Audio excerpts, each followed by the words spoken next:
CBS Radio presents the news. From Washington, here is Bob Pierpoint. Another larger Sputnik with a dog named Curly aboard is now whirling around the Earth 1,000 miles out in space. The Russians launched an 1,100-pound satellite late last night, and so far both Sputnik 2 and its K-9 passenger are reported doing well. The dramatic achievements in space which occurred in recent weeks should have made clear to us all, as did the Sputnik in 1957, the impact of this adventure on the minds of men everywhere who are attempting to make a determination of which road they should take. Radio Moscow started broadcasting time schedules for its latest satellite a short while ago, with the announcement that Sputnik 2 will pass over Washington, D.C. in just a few minutes from now. Dr. J. Allen Hynek, well-known associate director of the Smithsonian Observatory at Cambridge, Massachusetts, was asked if the half-ton weight of Sputnik 2 indicated the Russians might have a war rocket powerful enough to reach this continent from the Soviet Union. It certainly indicates they have the capabilities of launching an intercontinental ballistic missile, replied Dr. Hynek. Now it is time to take longer strides. Time for a great new American enterprise. Time for this nation to take a clearly leading role in space achievement, which in many ways may hold the key to our future on Earth. Dr. John S. Reinhardt, also with the Smithsonian Observatory, commented after studying figures on the new Soviet satellite, "I firmly believe the Russians could reach the moon in a few days." I believe we should go to the moon, but I think every citizen of this country, as well as the members of the Congress, should consider the matter carefully.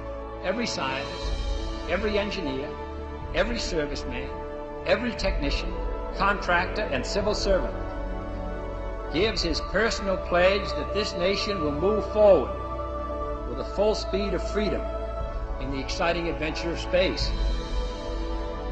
We go into space because whatever mankind must undertake, free men must fully share.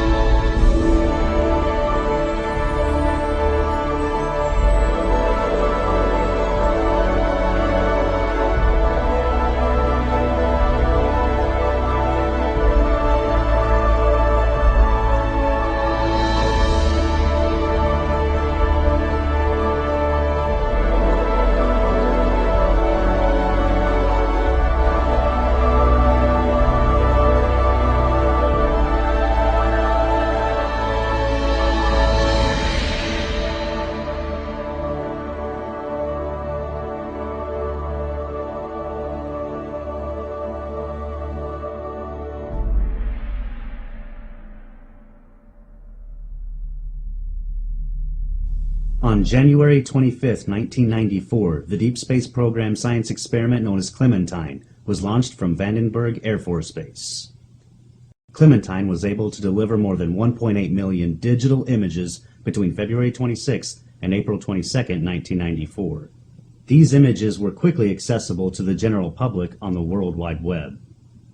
In 1994, President Clinton cited the Clementine mission as one of the major national achievements in aeronautics in space. By going to the Clementine Lunar Image Browser 1.5, you can find many images that have been smudged or blurred to keep you from seeing what is there. Click on the desired resolution section and choose 1 pixel equals 1 kilometer option. Then by going to the image size in pixels option, choose 768 by 768. You are now ready to see for yourself a huge object on the surface of the moon. On the moon map, you will easily see a dot on the top of this crater and on the lower left. Click on the black dot on top of the crater and a close-up image of this section appears in the browser. What you see is a huge object resting at the top of this crater. It appears to be a large machine or perhaps a large spaceship or a motor of some kind. You can clearly see this photograph has been smudged over and blurred so we cannot see the details. This little gem was discovered and brought to the attention of moon researchers all over the world by Joseph P. Skipper on May 28, 2004. I decided to hire an imaging forensics expert to take this photo and to try and remove the blurring to reveal what is underneath. Jim Horrocks, an imaging forensics expert, who has worked with the Los Angeles Police Department, was sent this photo, and his findings were written in a report he submitted to the production. First of all, the astounding measurements he made reveal an object that is 10 times the size of Los Angeles. 10 times the size. This in itself is an incredible detail about the size of this object. By using Adobe Photoshop and some of the filters available within the program, we were able to see more of the details that were lost due to the blurring applied by whoever did this for NASA and the Clementine mission archives. This enormous object seems to be some form of a machine or possibly a spacecraft. In all the enhancements made independently, it appears there may have been what appears to be a giant humanoid wearing a jumpsuit and possibly working on the front portion of this contraption. This may or may not be a giant humanoid. Perhaps the shadows seem to reflect something of a human form. We will never know until NASA releases this photograph unblurred and with the clarity available for us to see. By clicking on the new lunar map now available, you will now see that the same crater is available for viewing in all its clarity. There is no object there anymore, and there is no smudging of anything near or within the crater. We have to ask ourselves, if there is nothing on the moon that suggests alien moon bases, strange structures, machines, and possible civilizations thriving there, then why has there been a deliberate tampering of these and thousands of images we will present here in this film? One of the many challenges I had to deal with in making this film was how the structures on the moon were to be presented. Unfortunately, most of all the Apollo and orbiter photos are black and white. Many photos are in low resolution, so zooming into them for a closer look causes the photos to blur and become pixelated, making it impossible to see details of what's on the surface. While I was designing a poster for the film in Photoshop, I decided that I did not want a black and white photo in the background of the poster. So I decided to color the background image I was using so I would have a full color poster for the film. I took some full color aerial photos of landscapes that closely resemble the distances of the moon's surface, turned them into black and white photos, and compared them to the moon photo I was about to airbrush. Noticing the different shades of the aerials from Earth and the colors represented, I then started making a color palette in Photoshop. All I did was airbrush the colors onto the moon photo as they appeared on Earth. But the structures and other objects on the moon revealed themselves. I was so overwhelmed at the results, I have now colorized over 247 photos. Now that I had come up with a format and a routine for colorizing the moon, I decided to gather the most famous Apollo moon anomaly photos that researchers from all over the world had been presenting for years and decided to colorize them. This is one of the many original NASA photos that has some very unique anomalies, especially here in this area.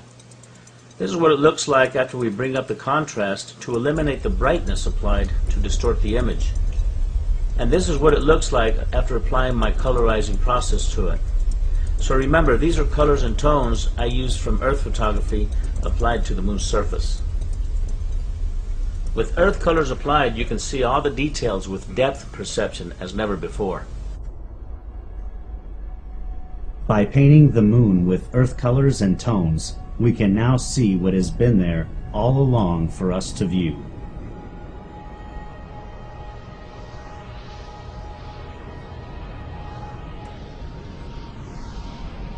I got started in this probably in the mid-1990s, listening to Hoagland on the old Coast to Coast AM radio program with Art Bell, and he was talking about the stuff that he'd found on the moon, and some images and some things that clearly appeared to be structures. They were very anomalous, and he was noting that there were thousands upon thousands of photographs that had been taken of the moon by the various unmanned probes and then the astronauts that had orbited the moon. And he said, you know, Art, anybody can do this. And what I realized is, A, I'm anybody. B, I think I understand the arguments. I'm an engineer by trade, so aerospace engineer, so I may not be an architect, but I certainly know structure when I see it. And I started looking at the evidence that he presented, and I just got fascinated by it. I created a web page called the Lunar Anomalies homepage, which still exists, and it was all dedicated to stuff on the moon. The Hubble telescope has taken the most incredible photography of deep space and far off in the vast universe. When you see these spectacular scenes, you can't help but wonder how many others live out there. So when NASA was asked by scientists and astronomers when the Hubble telescope would be used in photographing the moon, NASA's reply was that because the moon was too bright, it would be impossible to get accurate photography of the moon. The first photo was released from the Hubble Space Telescope in 1999. Needless to say, the scientists and astronomers were not too pleased at how NASA had deliberately lied to them. When I heard about this photograph, I thought for sure we would see the moon in full color. But of all the photos taken by the Hubble telescope of the moon, they are in black and white. After colorizing all these photos, you can't help but learn the moon's layout. After all, it is a small planet compared to Earth. Prepare yourself for an incredible expedition as we now take you back to the moon on a voyage filled with mystery and secrecy.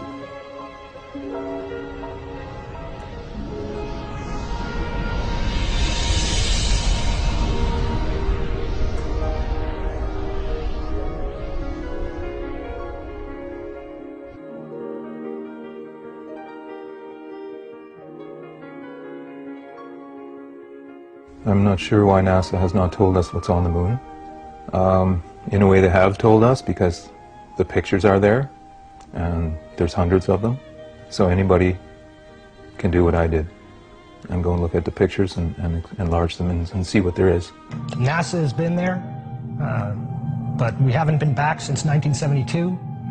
And you kind of sit there and wonder why that is. It's our closest celestial neighbor in the heavens. You can see it every night when you walk outside, and really there's so much mystery about it, still to this day. Many people seem to think that the Apollo program answered a lot of these questions, and in many ways it did, but we, the general public, have never been privy to any of those answers.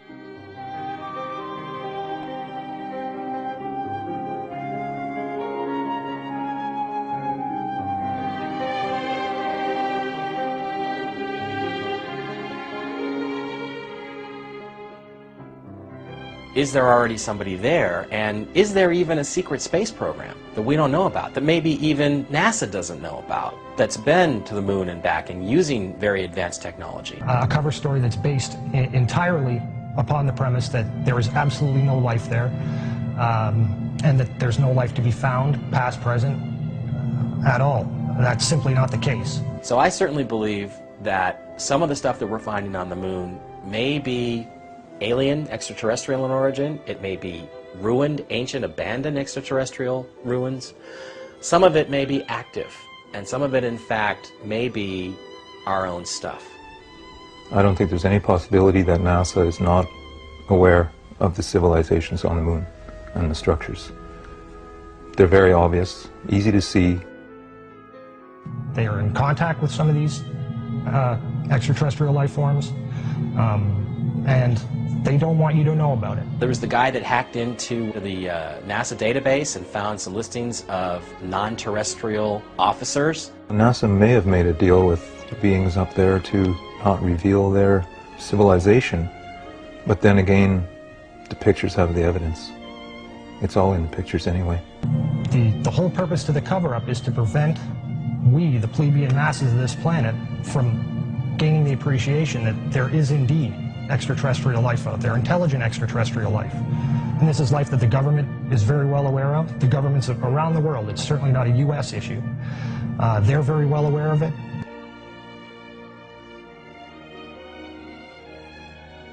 Because you've been lied to, you've been robbed of something that you deserve, which is to know what your true history is and what your true significance is in this world. I really don't think people realize how deep the lie goes, how big it is, how unbelievable the cover-up is. This truly is the greatest story ever denied.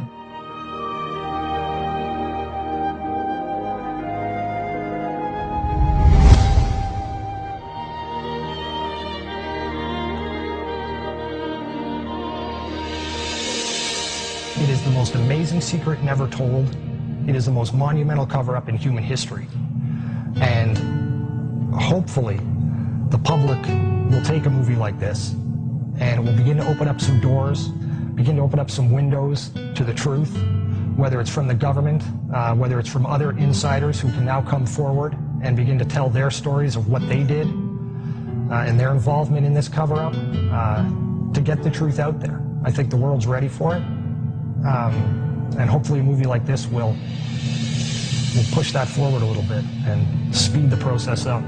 The very word secrecy is repugnant in a free and open society, and we are, as a people, inherently and historically opposed to secret societies, to secret oaths, and to secret proceedings. We decided long ago that the dangers of excessive and unwarranted concealment of pertinent facts far outweighed the dangers which are cited to justify it. And there is very grave danger that an announced need for increased security will be seized upon by those anxious to expand its meaning to the very limits of official censorship and concealment. That I do not intend to permit to the extent that it's in my control. And no official of my administration, whether his rank is high or low, civilian or military, should interpret my words here tonight as an excuse to censor the news, to stifle dissent, to cover up our mistakes, or to withhold from the press and the public the facts they deserve to know.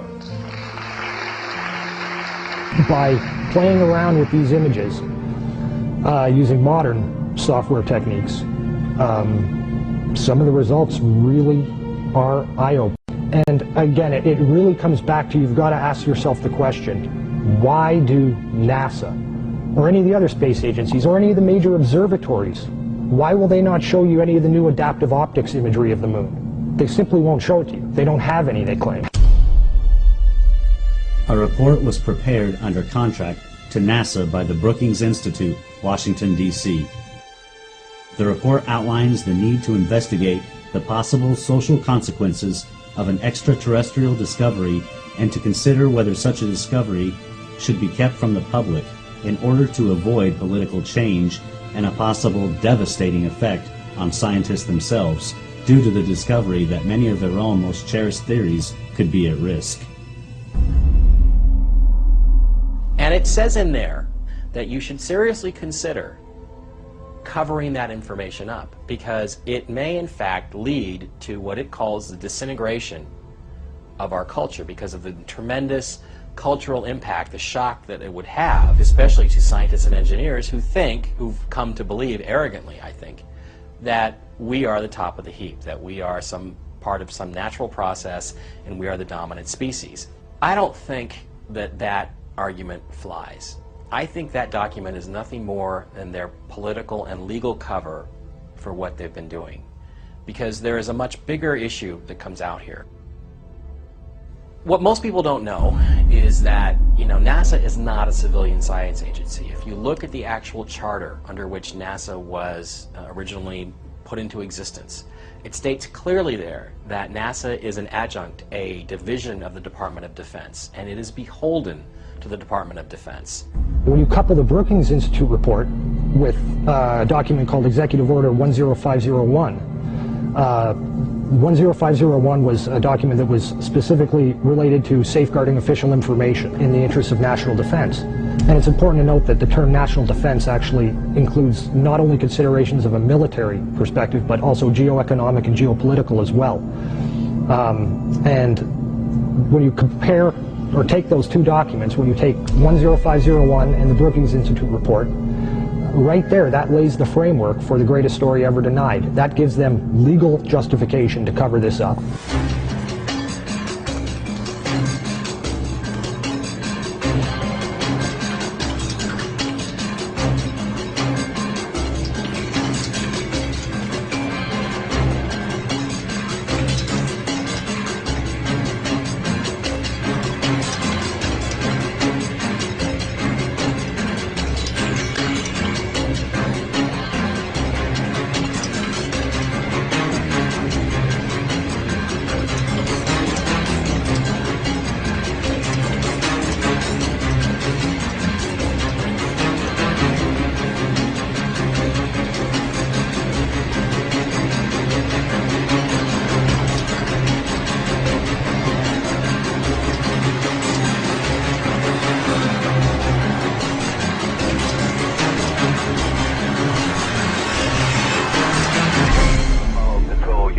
switching now to the voice of Jim Lovell. By 60.5, good to hear your voice. Apollo 8, Houston, what does the old moon look like from 60 miles, over? Okay, Houston, the moon is essentially gray, no color, looks like plaster of Paris. It has been speculated the moon missions were hoaxed. Perhaps some of the Apollo missions were filmed in different locations and in studios in order to conceal the incredible discoveries found on the moon.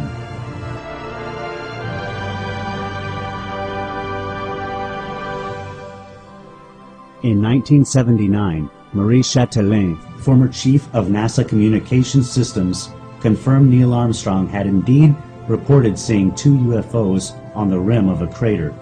The encounter was common knowledge at NASA, he revealed, but nobody has talked about it until now.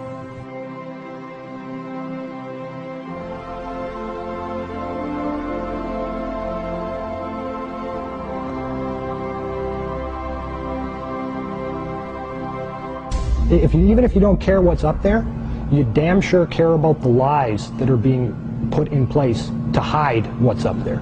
You know, whether you have the interest in the space program or the interest in what's going on over our planet's atmosphere or not, you are affected by the lies that are in place to maintain this greatest of all cover-ups.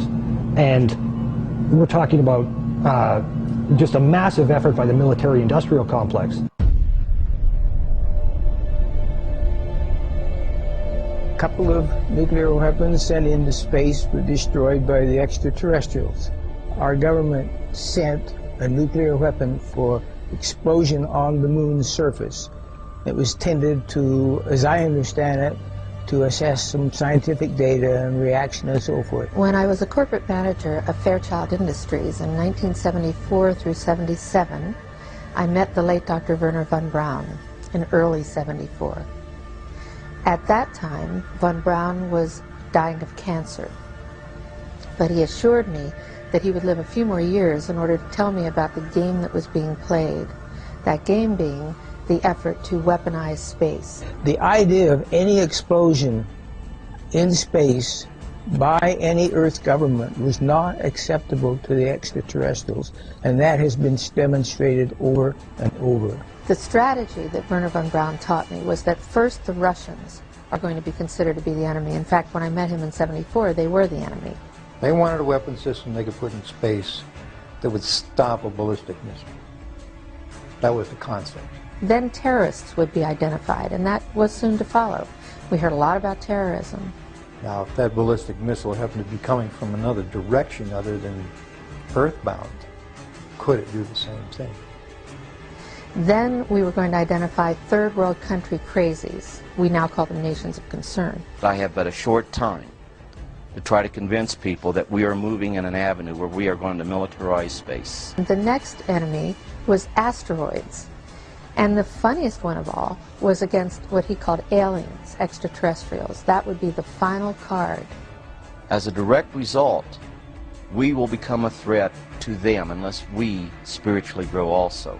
And over and over and over, during the 4 years that I knew him, he would bring up that last card. And remember, Carol, the last card is the alien card. We're going to have to build space-based weapons against aliens. And all of it, he said, is a lie. We put nuclear weapons out in space as a line of defense, and we was ready to blow them up if they started in. Today, most people have come to the very clear realization, I think, that things aren't quite as you've been told, and the question then just becomes is, how big is the lie? And the truth is, it's bigger than most people can imagine. One of the great things about the NASA archive system is that at the back of many of their documents, they have both distribution and reference lists. And the distribution lists are very important. They say who that document is being forwarded to and which department and for what company. And when you begin to cull through these documents, certainly ones that deal with specific subject matter, like image enhancement, for example, you begin to see a lot of names that obviously begin to repeat. And you can very quickly determine what individuals knew what and had to have been privy to certain information just by the very nature of their job. The individual that I managed to identify and who agreed to meet with me and talk with me was a man who worked for a company called Belcom during the 1960s and into the early 1970s. Belcom, although many people haven't heard of it, is in many ways a company that is more responsible for landing man on the moon than NASA really was. Belcom's a division of AT&T and Western Electric. Belcom was around for only a decade. They were there for the specific purpose of landing man on the moon and ensuring that NASA got the job done. Meeting him was actually the most incredible 3 hours of my life, the interview that we had. A man who I knew was in the know, a man who I'd tracked down. He wasn't in any way looking to throw this stuff out in the public eye. It was just really a matter of him recognizing that I wasn't on a total blind fishing expedition, and I'd actually figured some things out. That opened him up in a big way. He'd made the comment several times during the interview that he'd never talked about this with anyone before. It was not the kind of subject matter that you talk with anyone about. The people that were in a position to be in the know, to have at least some high level of understanding of what was really going on, these individuals are also very well aware of what their government is actually capable of. A guard told me that he was asked to burn some photographs and not to look at them. And there was another guard guarding him who was in green fatigues watching him burn the photographs. And he said he was too tempted. He looked at one and it was a picture of a UFO, and he was very descriptive. I can go into that later with anyone. He immediately was hit in the head and he had a big gash in his forehead. He was knocked out and he's terrified, so he would have to be protected. Another incident, I knew someone in quarantine with the Apollo astronauts. He told me that the Apollo astronauts saw craft on the moon when we landed, and that is what he told me. And he also was afraid, he said that the astronauts are told to keep this quiet. They're not allowed to talk about it. So I do want to let you know that I worked out there for a number of years, and I ran into this. So it's not something everyone knows that works out there for a long time. My boss didn't know about it. Some people that sat right next to me didn't know about it. It's very strange, because I don't know how they can do it, but they can let some people know about it and then others not. I'm willing to testify before Congress that what I'm saying is true, and thank you very much. They know the power of these people. A lot of people ask questions like, well, how come none of these people who knew about it have ever come forward? These individuals have signed their lives away in security classification documents.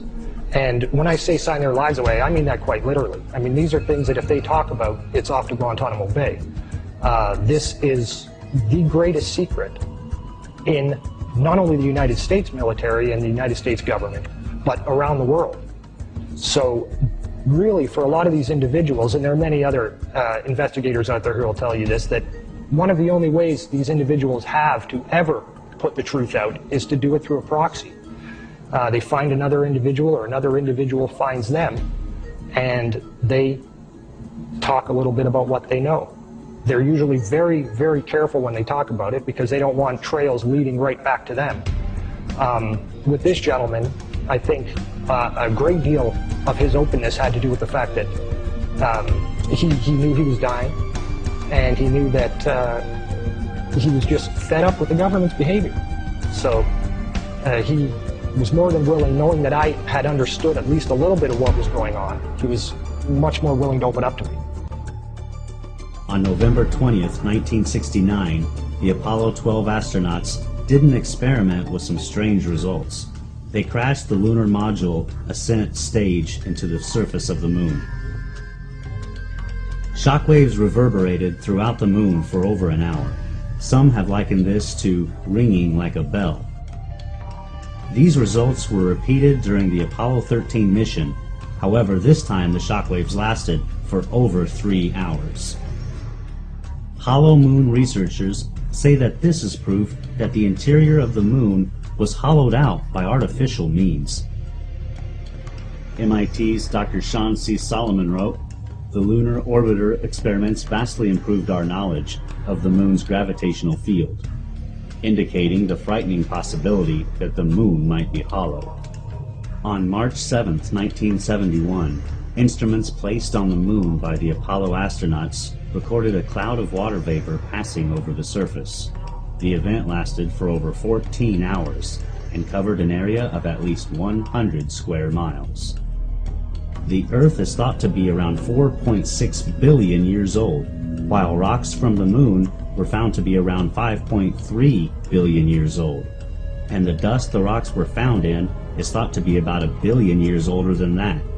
This information conflicts with the theory that the moon was produced by a collision the Earth had with another body earlier in its history.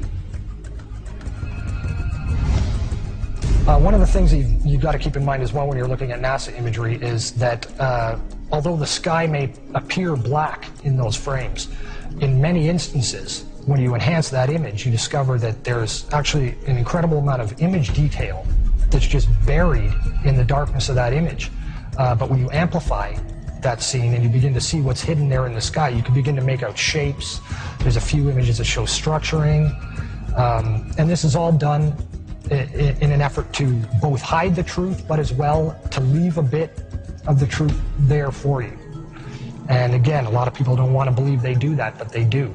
That's all part of the dripping faucet technique, where they give you tiny little bits of the truth, and you can begin to fill it in, put it together for yourself. One of the frames that really demonstrates the way they use this dripping faucet technique is a frame known as 20680 from the Apollo 17 mission. For 30 years, this frame was officially listed in their catalogs in the Apollo 17 Photographic Index as being a blank, no image data frame, a frame that has got nothing on it. While this image is most definitely sunstruck and overexposed, blank it most certainly is not.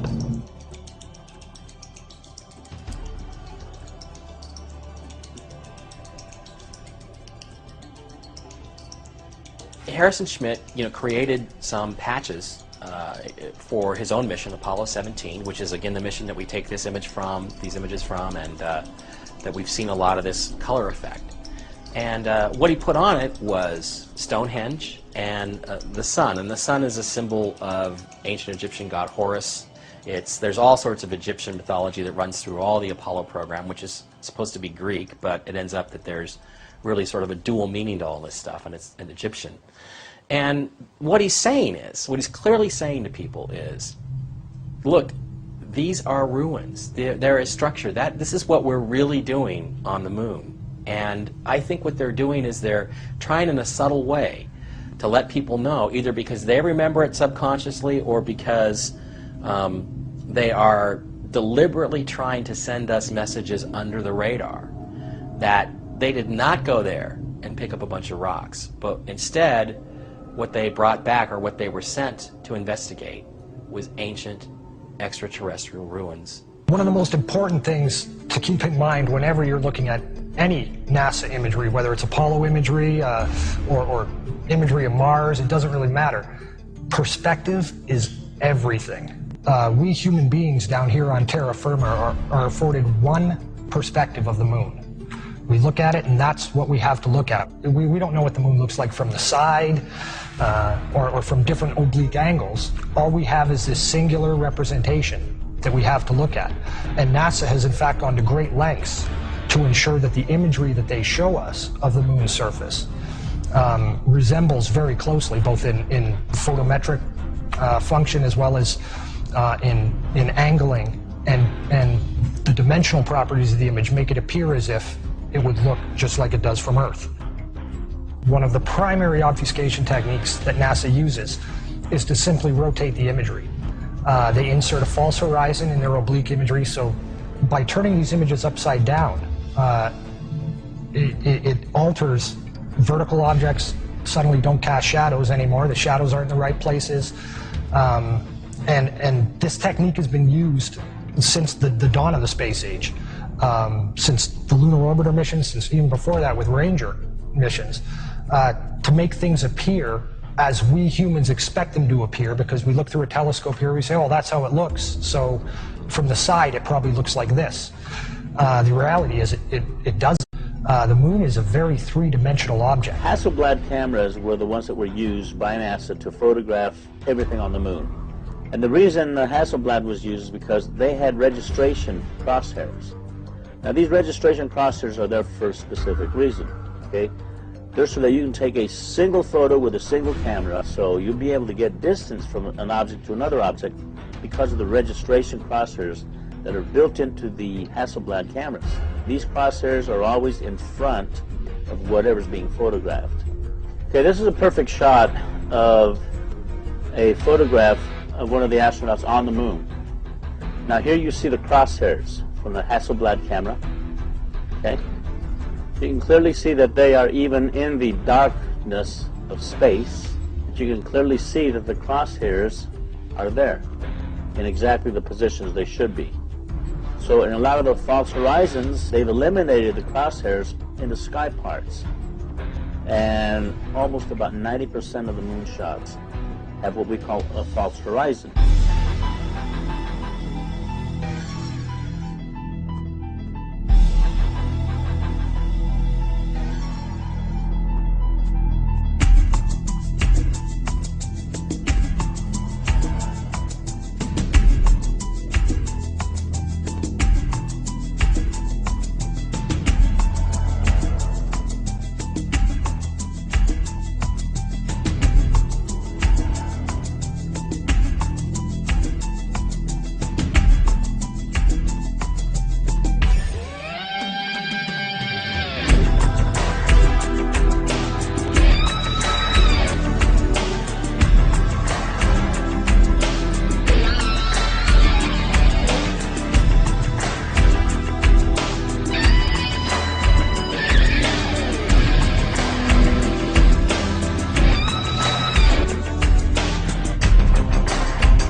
In 1999, William Burroughs wrote a book called This New Ocean. It's a non-fictional account, supposedly non-fictional account, of the space race. If you look at the cover of that book, you'll notice that he has a picture of the Earth's horizon on it with the moon above, and on the cover of this book there are two black running parallel lines that climb up from the Earth and they pass the moon on either side, paralleling it. It's interesting when you go and look at the ISS and space shuttle imagery of the moon from low Earth orbit. When you begin to enhance those images and begin to attack the black area of the sky that appears to be solid black, and there are different filtering techniques you can use to draw that out, you begin to realize that those lines that are on the cover of his book actually are appearing in these photographs. And they don't appear once or twice. You don't see this effect once or twice. You see this in many, many, many dozens of photographs. They're just of the moon. They appear when you enhance the image. And obviously Burroughs knows something that the public's not privy to. He's really just a classic outsider-insider, very much like Andrew Chaikin is. He's a guy who knows what the truth is, but has agreed to perpetuate the lie rather than to reveal what the truth is, for a whole variety of reasons. Burroughs does a fantastic job of presenting to us exactly the propaganda and the storyline that the powers that be have been selling us as being the truth for decades. And he gives the reader the official historical cover story in brilliant details. He's someone who is most definitely in the know. There are also frames in which some of these lines appear to be behind the moon, where you see the line rising up and being cut off as it hits the lower limb of the moon before re-emerging again on the exact opposite side of that interception point, where it continues on its very straight linear path. And in these cases you can see that the lines do not transit in front of or across the lunar disk, but rather it's the opposite. The moon appears to be transiting and covering these lines. So what's going on here? Why do all these NASA ISS frames of the moon taken from LEO show these parallel lines, and why does this book cover mimic this same visual? What are we seeing, and what is being represented? One hypothesis I've heard has to do with what are called space elevators, which, as the name implies, are elevator transport systems that can be used to lift things, satellites, cargo, spacecraft, people, from the surface of the Earth, lift those up into space. Now, I realize that to many people this idea of building elevators with lengths of tens of thousands of kilometers that could extend from the Earth's surface up to geostationary orbit or to the moon probably sounds ludicrous, something that if it is possible at all, it must be centuries and centuries beyond what we're capable of doing today. But it really does not seem to be as beyond state-of-the-art as one might think. These are the kind of projects being worked on today and funded today. Back in 1999, NASA sponsored what was called the Space Elevator Workshop, and its purpose was to explore the feasibility of the development of space elevators in the 21st century. And it discusses plans for construction that would take place during the later half of this century. And that's all the unclassified stuff. That is what they're willing to tell us about their capabilities.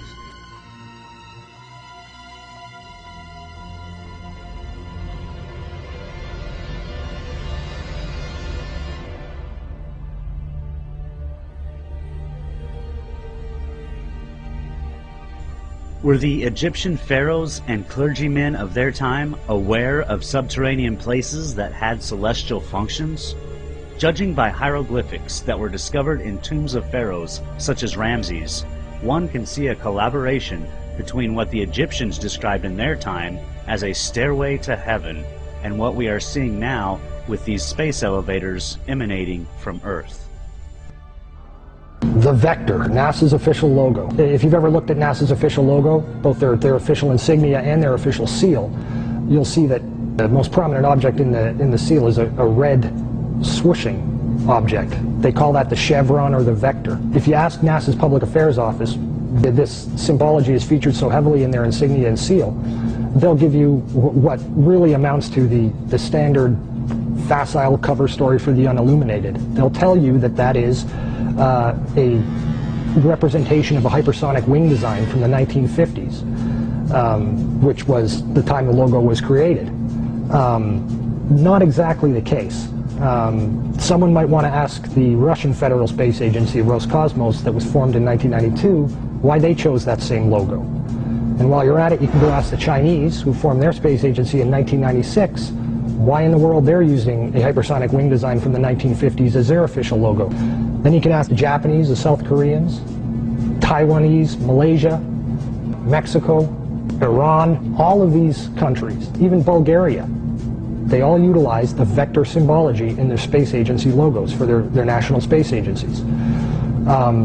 It gets even deeper. You can go look at the individual manned program patches for NASA. The Mercury program, for example, a blatant use of covert symbology. In every logo dealing with the Mercury program, you'll see what looks like a number 7 in their logo. And again, NASA's official story is that they put this number 7 there so that they could pay homage to the original 7 Mercury astronauts. Kind of forgetting the fact that only 6 Mercury astronauts actually flew into space, because number 7 never did. Deke Slayton had a heart problem, so he didn't get to go up. So there were only 6 Mercury astronauts, yet there's a 7 in every single logo. That's in the official mission or official program insignia for Mercury, as well as the 6 individual mission patches carry this logo. The 6 individual mission patches carry this logo. And it carries on to the Space Shuttle program. If you look at the Apollo logo has a big letter A in it. At least that's what they want you to believe, but it's not. Again, that's just a simple way of explaining away the inclusion of this vector symbology in the logo.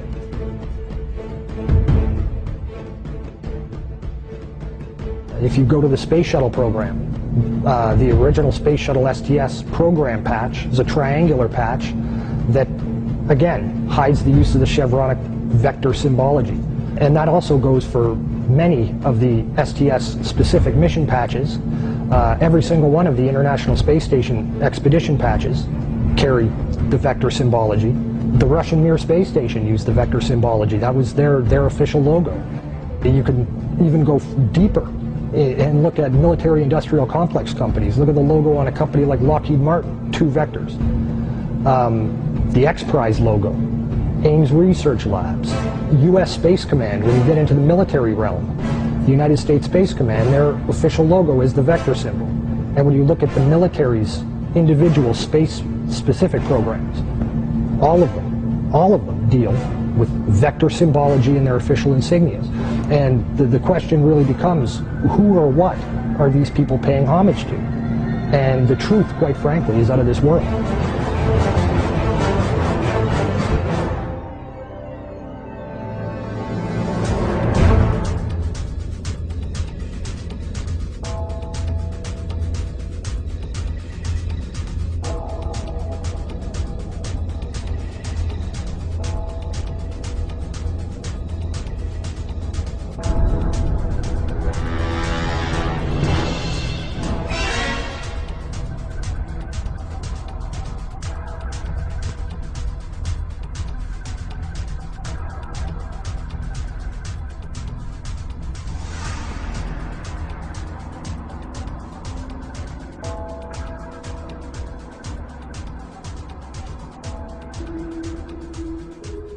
This painting, entitled The Madonna with Saint Giovannino, was made sometime during the 1400s. The artist's name is not known, but at first glance you can notice a UFO shape in the sky to the right side of the Madonna. If you were to see the original full-size painting, you would see the object clearly. Looking at the enlargement, you can see a man and his dog standing and looking up at the object. However, this painting has something else being depicted. On the left side of the painting, you see the sun and some vector-like objects seemingly flying from or toward the sun. Perhaps this artist was trying to tell us something. In another painting of the Madonna, made by a completely different artist, the unusual patterns of the sun and the vector-like symbols have also been added prominently on the Madonna's cloak. You can see the same symbology on this painting as on the one before. This time, however, there is no UFO object to be seen anywhere in the sky. This footage was taken over Mexico City in 2002. There were many other videos and photographs taken of this same type of object, clearly resembling the shapes as seen on the visor of the astronaut, on the moon, and depicted in the 14th century paintings of the Madonna and Child. There is probably a larger story behind the vectors, but it is very unusual this symbology has been adapted by all the United States and foreign space agencies, especially enemies like Iran and others who are also making missions to the moon. Follow Control Houston, switching now to the voice of Jim Lovell. By 60.5, good to hear your voice. Apollo 8 Houston, what does the old moon look like from 60 miles, over? Okay, Houston, the moon is essentially gray, no color.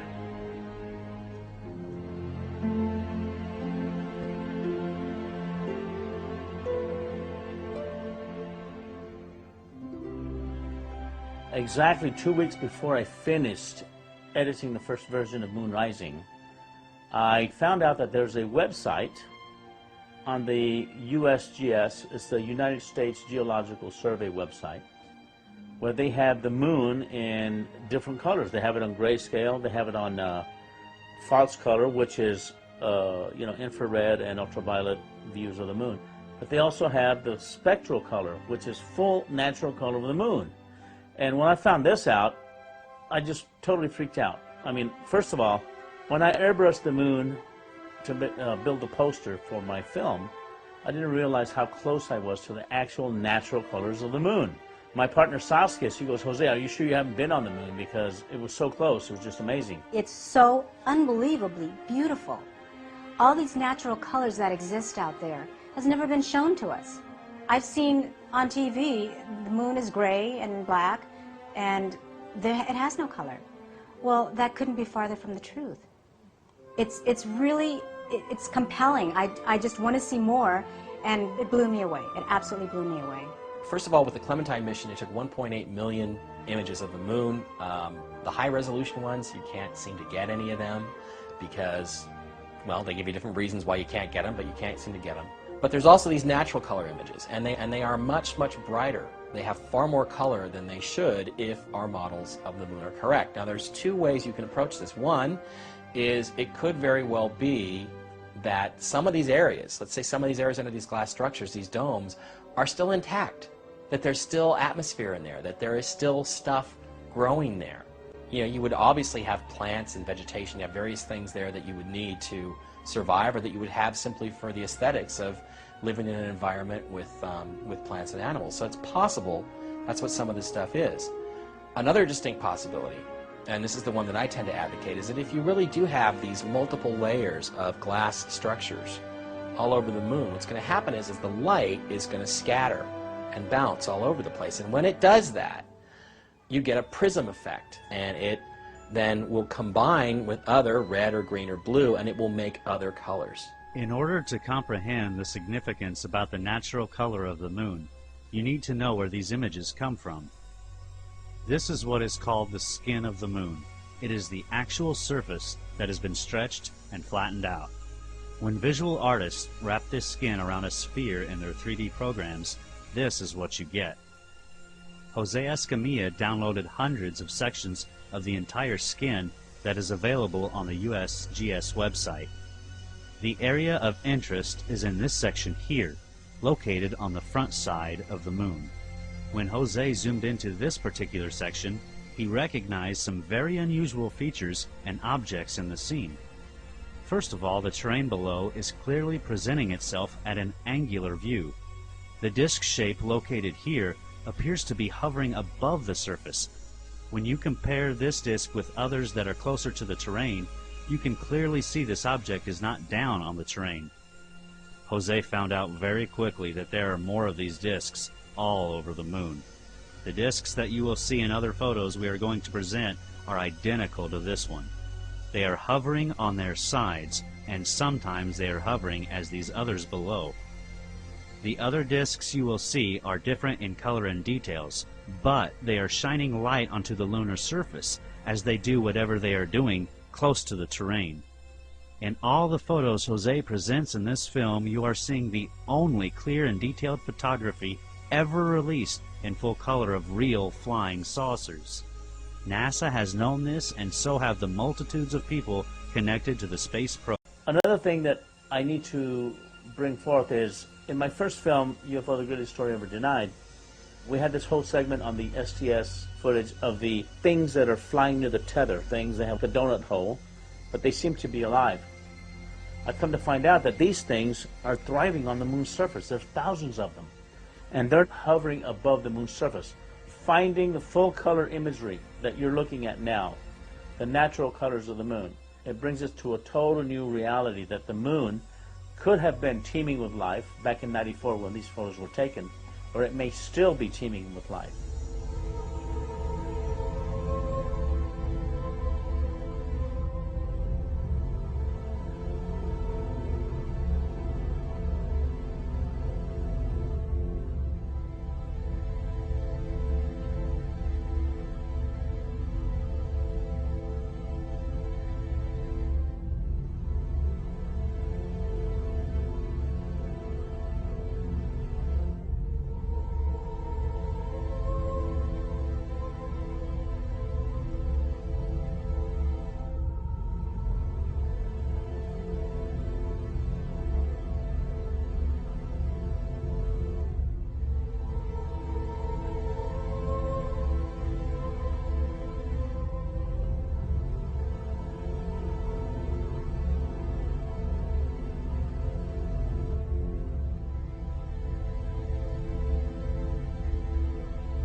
And the truth is, once you look at these pictures of the moon or Mars and you realize that this stuff is structure, that there's artificial structures there, pretty much everything is on the table.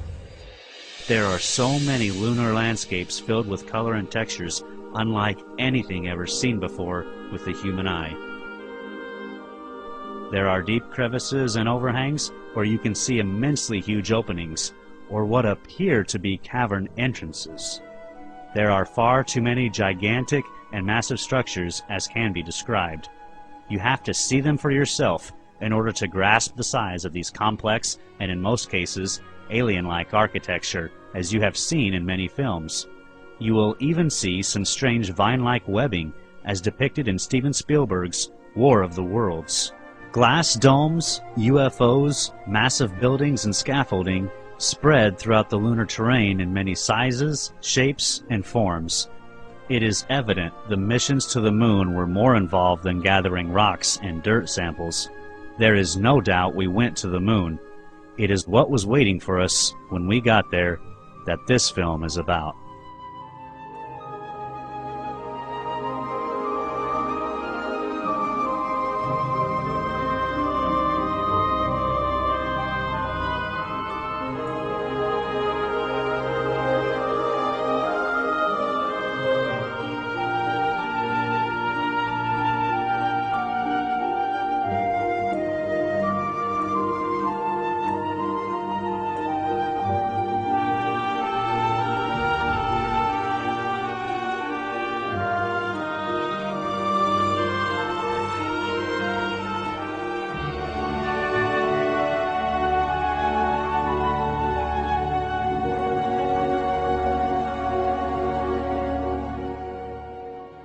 finding the full color imagery that you're looking at now, the natural colors of the moon.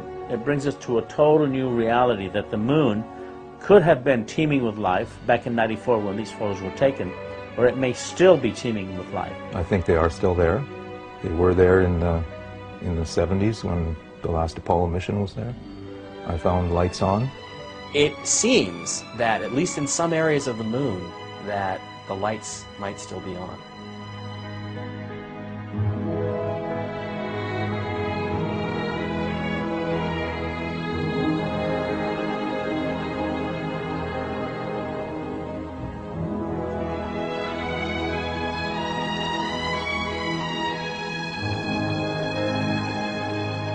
We're talking about the covering up of hyper-advanced technology that could do away with fossil fuels, our dependence on fossil fuels. We're talking about technology that allows for much quicker transport through space than we've ever been told. What I think has happened is that all these other countries somehow have found out that we went there, that we brought back this technology, that we're exploiting this technology. And they want a piece of the action. So that's why, it's the only reason why they would spend the kind of money that they're spending. India, China, all these, Japan, all these countries to go back to the moon. To what? To collect rocks? No, they're going back there because there's something incredibly valuable there that they know that we have, the United States brought back, that they want a piece of. And it's a tremendous risk.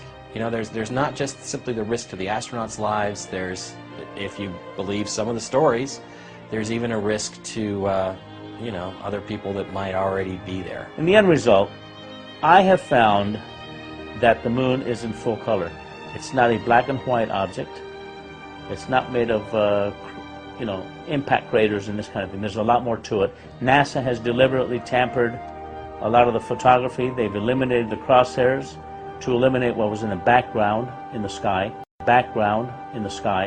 or in the landscapes.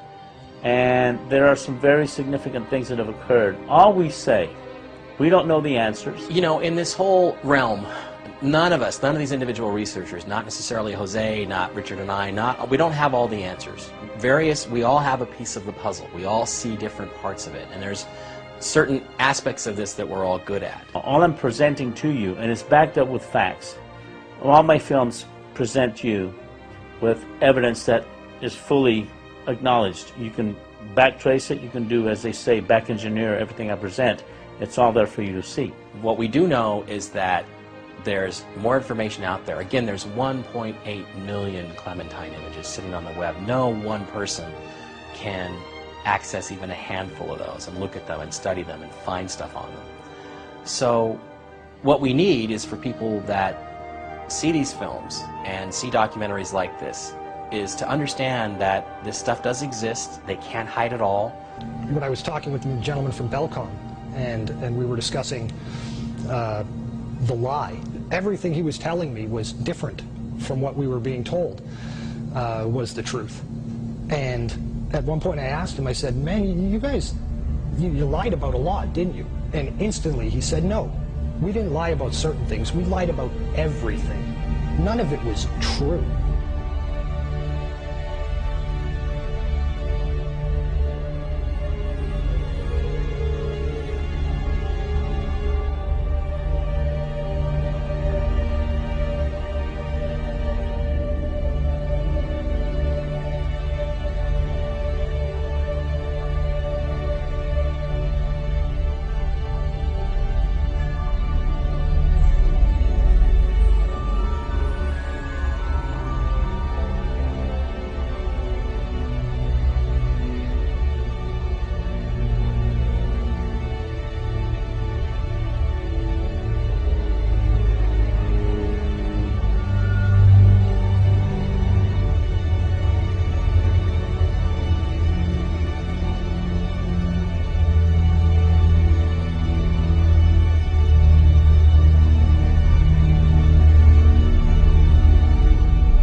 vowed that we shall not see it governed by a hostile flag of conquest, but by a banner of freedom and peace. We have vowed that we shall not see space filled with weapons of mass destruction, but with instruments of knowledge and understanding. Yet the vows of this nation can only be fulfilled if we in this nation are first, and therefore we intend to be first.